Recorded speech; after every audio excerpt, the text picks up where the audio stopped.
Sulit dipercaya bahwa sebuah mahakarya arsitektur yang dilapisi emas murni seluas 2000 meter persegi kini berada di ambang kehancuran finansial.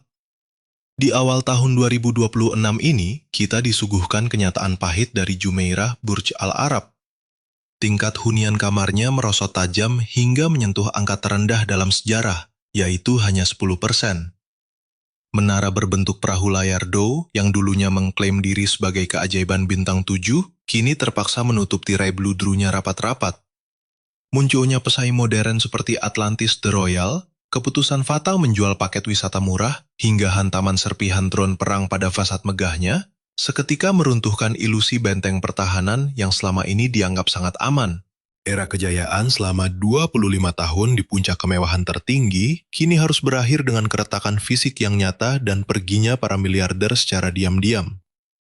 Sebagai jurnalis, saya mengajak Anda menelusuri bagaimana simbol kemegahan dunia ini bisa sampai pada titik balik yang begitu menyakitkan.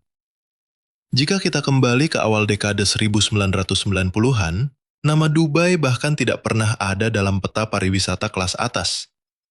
Wilayah ini hanyalah titik kecil yang nyaris tidak terlihat, tertimbun hamparan pasir gurun yang panas dengan sumur minyak yang kian mengering.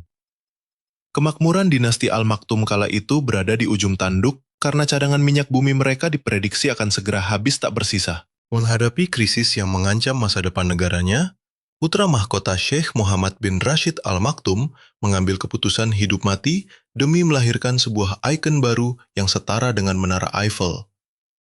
Taruhan besar ini sengaja dirancang untuk memutar arah perekonomian nasional secara radikal, beralih ke pariwisata mewah yang sangat berisiko.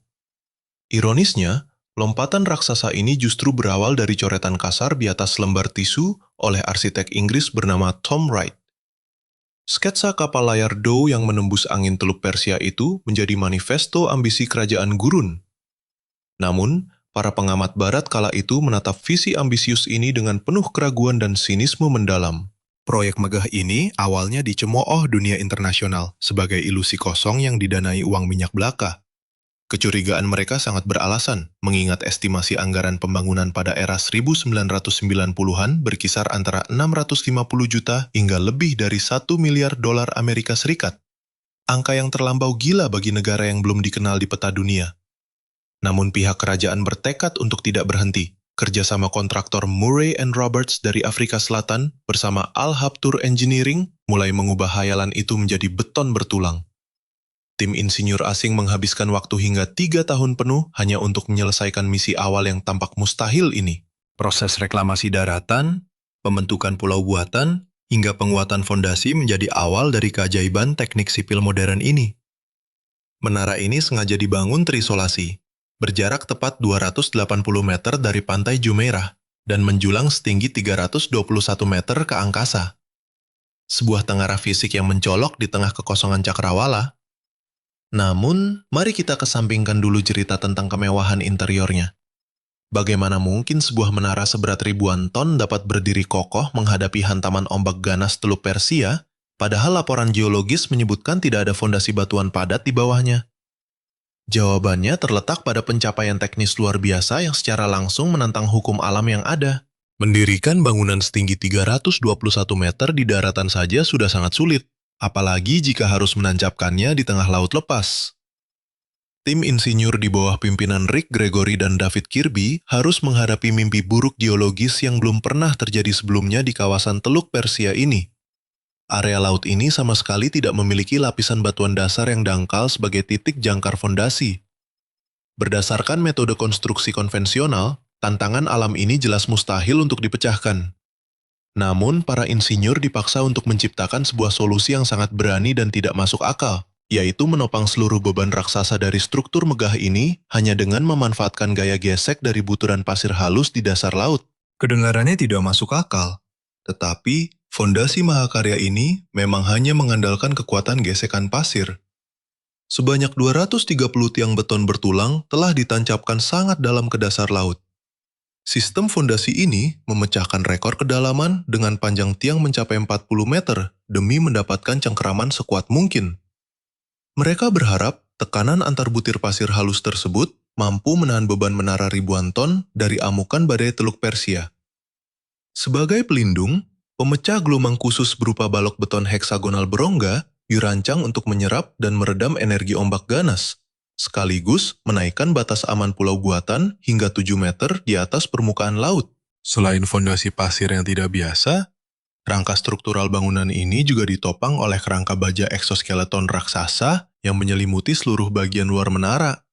Dilapisi membran serat kaca berlapis ganda, dinding semi-transparan ini menjelma menjadi perisai kokoh yang sanggup menahan hempasan angin hingga jutaan pon. Di siang hari, struktur ini menghalau badai pasir gurun yang menyengat, sementara di malam hari berubah menjadi layar yang memancarkan cahaya menawan. Sebagai jurnalis, saya harus bertanya, apakah sebuah simbol kemewahan yang hanya bertumpu pada gesekan pasir terapung ini sebenarnya rapuh sejak awal? Saat manusia menuangkan jutaan pon baja demi menaklukkan samudra, apakah kita benar-benar telah menguasai alam atau hanya sekedar meminjam waktu? Ketika rekayasa baja berhasil menjinakkan alam liar, tabir kemewahan interior pun resmi disingkap ke hadapan dunia.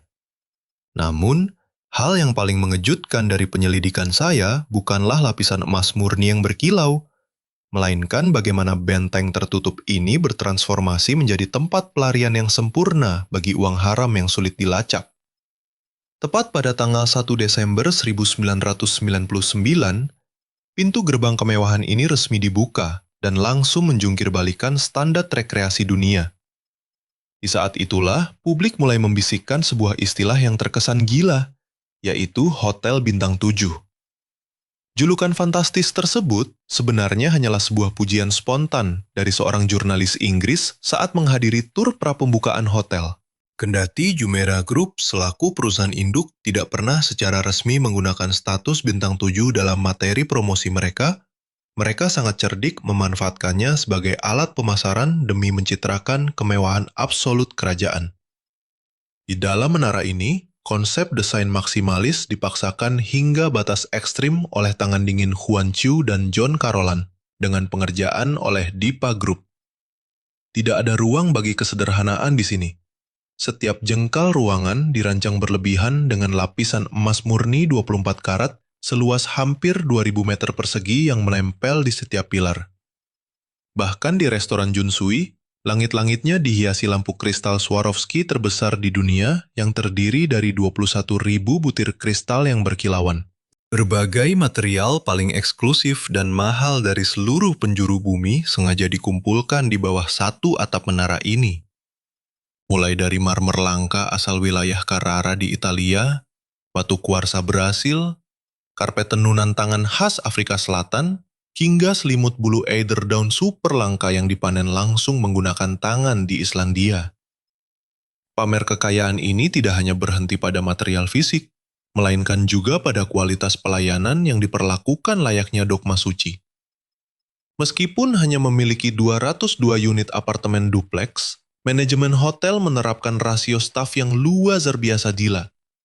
Setiap kamar dilayani oleh 8 staf khusus, pelayan pribadi 24 jam penuh, jajaran mobil Rolls-Royce Phantom, hingga fasilitas sabak digital berlapis emas murni. Landasan helikopter ikonik rancangan Rebecca Gernon yang melayang di ketinggian 210 meter juga dialihfungsikan menjadi panggung pencitraan global tempat para legenda tenis bertanding di atas awan pada tahun 2005. Namun, di balik kemegahan promosi luar biasa ini, komitmen privasi mutlak bagi kalangan super kaya justru dicurigai menyembunyikan sisi gelap pencucian uang yang tidak terendus hukum. Citra diplomatik hotel ini retak parah pada tahun 2017 saat menjadi lokasi pernikahan mewah Daniel Kinahan, bos kartel kriminal kelas kakap.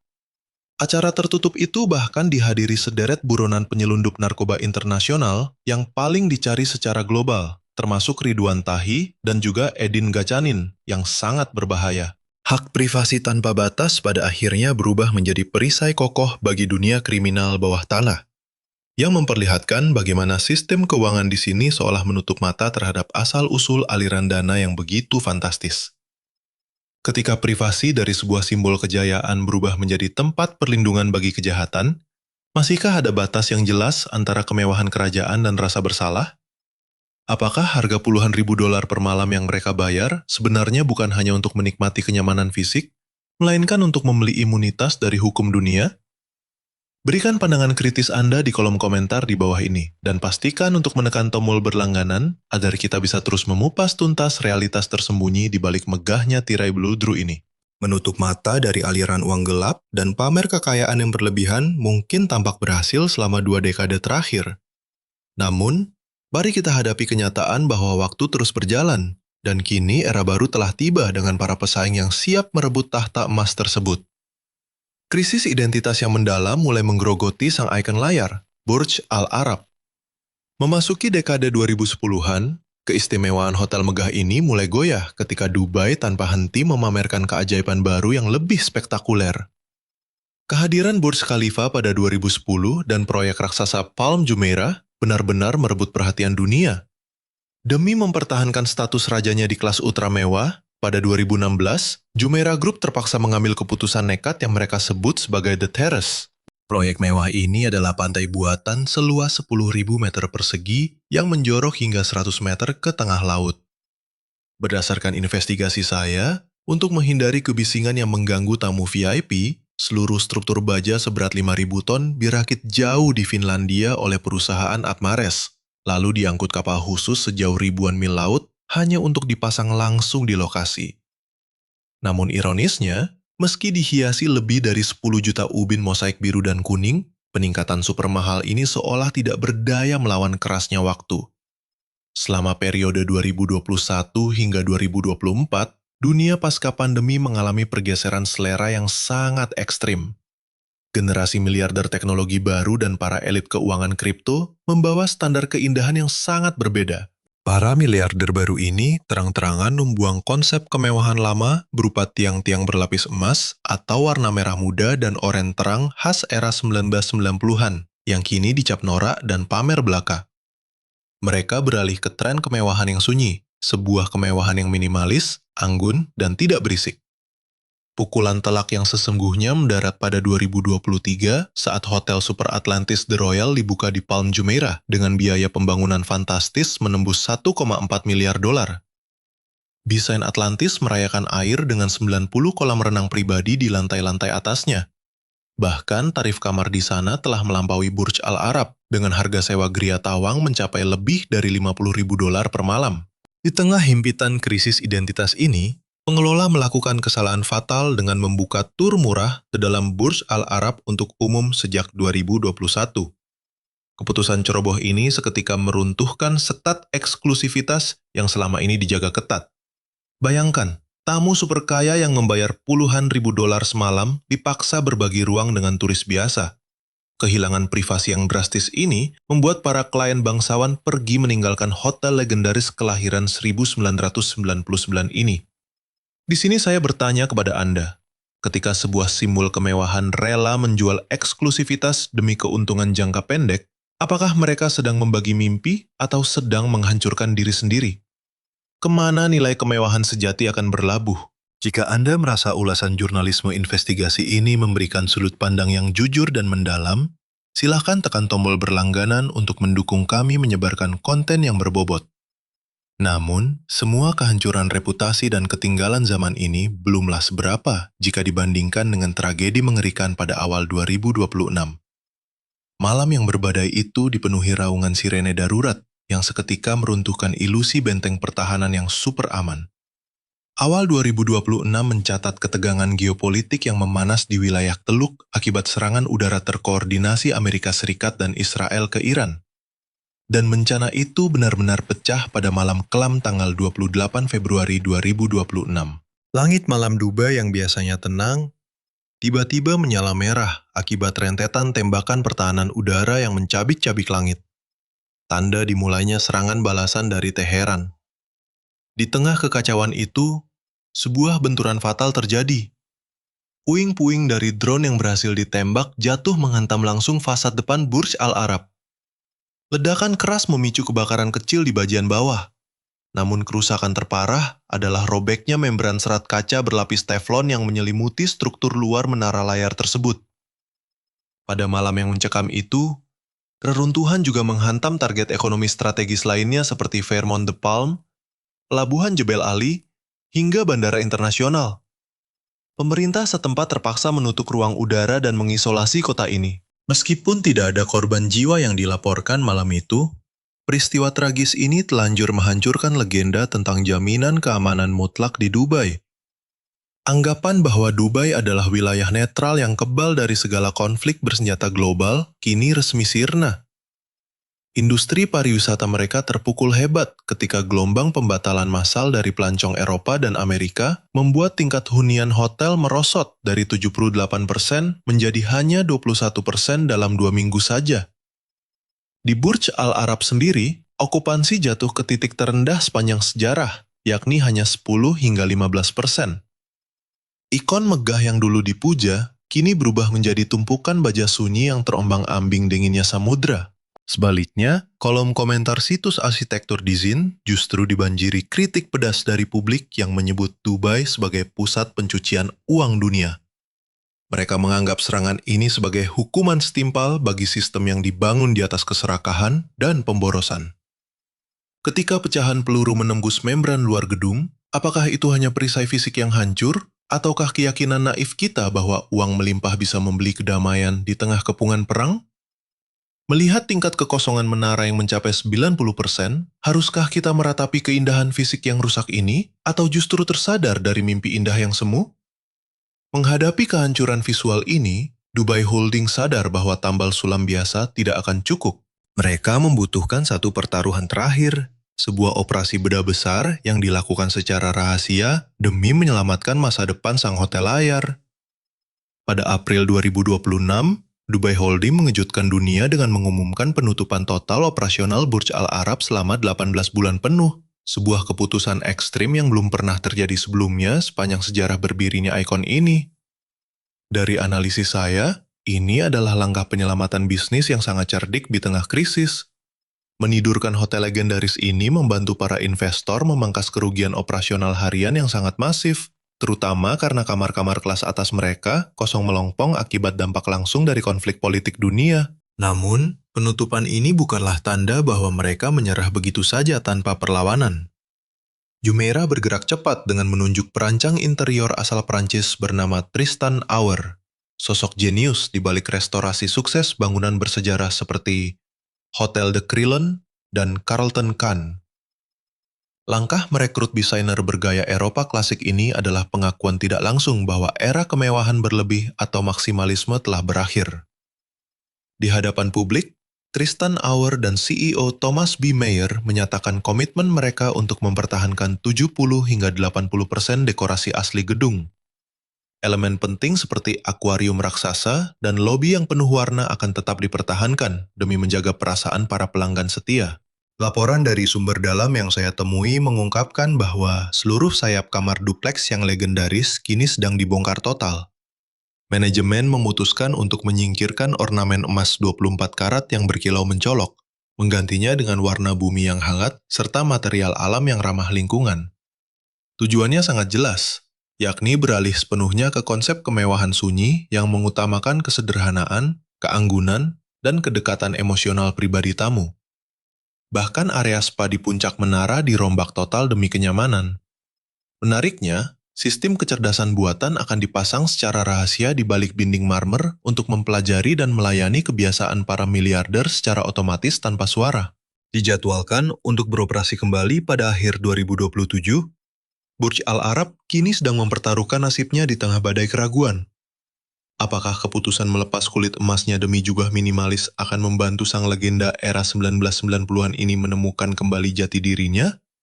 Atau justru hanya menjadi tiruan yang canggung? Ketika pintu hotel ini kembali dibuka kelak, apakah dunia masih menginginkan surga megah di atas padang pasir ini? Ataukah memori tentang kemewahan tanpa batas itu telah terkubur selamanya bersama pasir gurun? Sejarah panjang hotel ini selama lebih dari 2 dekade bukan sekedar tentang kemegahan arsitektur, melainkan cermin dari ambisi, ilusi, dan keterbatasan manusia di hadapan roda waktu yang kejam. Dimulai dari sketsa tergesa-gesa di atas lembar tisu, hingga menjadi menara baja raksasa penantang ombak, sang hotel layar telah tuntas mendefinisikan sebuah peradaban sebelum akhirnya terpaksa berhibernasi. Namun seiring berjalannya waktu, mahkota berlapis emas itu harus rela digantikan oleh nilai-nilai baru. Mari kita renungkan bersama. Apakah pelepasan lapisan emas ini akan mampu menyelamatkan jiwa autentik sang legenda era 1990-an? Ataukah ini hanya upaya peniruan yang terlambat dan sia-sia? Di akhir 2027 nanti, apakah dunia masih membutuhkan surga pasir yang berkilau ini? Ataukah seluruh kemegahan masa lalu itu telah hanyut terbawa embusan angin gurun? Sebagai jurnalis, tugas saya adalah membongkar tabir di balik kemegahan yang seringkali membutakan mata kita. Jika Anda peduli pada investigasi mendalam yang berani mengusik kenyamanan ini, dukunglah. Sebagai jurnalis, tugas saya adalah membongkar tabir di balik kemegahan yang seringkali membutakan mata kita. Jika Anda peduli pada investigasi mendalam yang berani mengusik kenyamanan ini, dukunglah laporan kami dengan menekan tombol suka, agar kebenaran ini tidak tenggelam oleh algoritma. Mari berlangganan dan aktifkan loncengnya, agar kita tetap terhubung dalam penelusuran independen berikutnya. Investigasi atas mega proyek Jumeirah Burj Al Arab ini kami susun berdasarkan arsip arsitektur, laporan ekonomi makro, serta dokumen media internasional yang sah. Semua analisis di sini bertujuan memicu diskusi kritis, murni demi edukasi publik, tanpa mewakili kepentingan oligarki atau penguasa manapun.